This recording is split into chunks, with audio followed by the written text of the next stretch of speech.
I am what you might call a practicing atheist. I'm quite happy to be an atheist because I think actually God likes atheists better. We never ask him for anything. We're not bothering him all the time saying, oh God, please help me, I want this thing. And as a practicing atheist, there's certain things that I travel around the world, and no matter where I go, somebody called Gideon leaves me this book to read.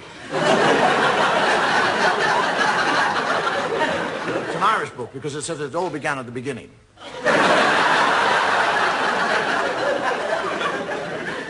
There are certain things that, when I read the Bible, and I do read the Bible, that I find difficult to understand. I mean, if God has been there forever, what was he doing before he got to us?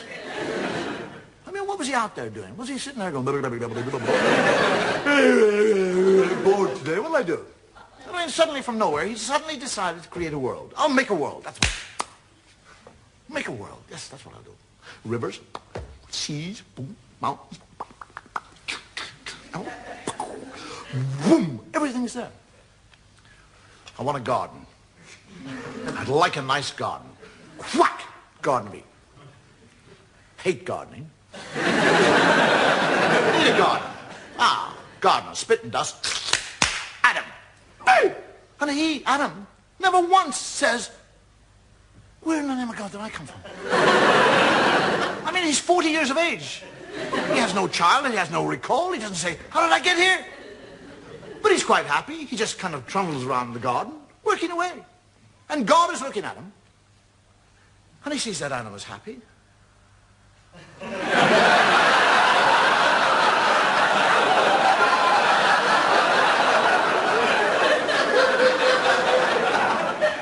I didn't put him there to be happy. I'll put a stop to that. And God, during the night, sneaks down like a thief and steals, doesn't ask, doesn't request, steals it. His rib. And from his rib, he makes woman. And Adam wakes up in the morning, he's a real thickie.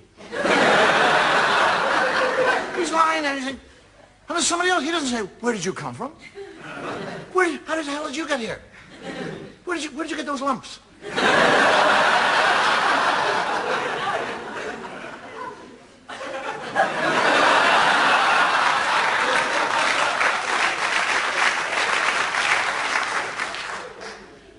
Just goes out and goes gardening. And God comes down and has a conversation with Eve and tells her that she can eat of any fruit in the tree in the whole garden with the exception of one fruit tree. He's talking to a woman. He actually tells her not to eat of the fruit. And then when she said, which tree can I eat? He said, that one over there. He points it out to her. And when he goes and hides, and she sneaks up to the tree, and a snake comes down and has a conversation. A snake. Now, if I see a snake, I'll back off. One starts talking, I'll crap myself.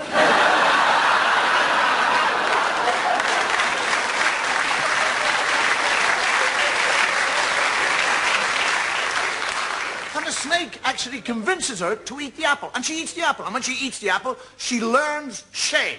That's what happens when you eat apples. Now, she's not ashamed that she's disobeyed God or that she's eaten the apple. She's ashamed of one part of her body. That's all. She becomes ashamed of that area of the body. Now, why that area? Why not her elbow? Her nose. Do you actually realize that if Eve had been ashamed of her nose, every woman in the world now would be ashamed of your noses? You'd all be sitting here tonight with little nose knickers on.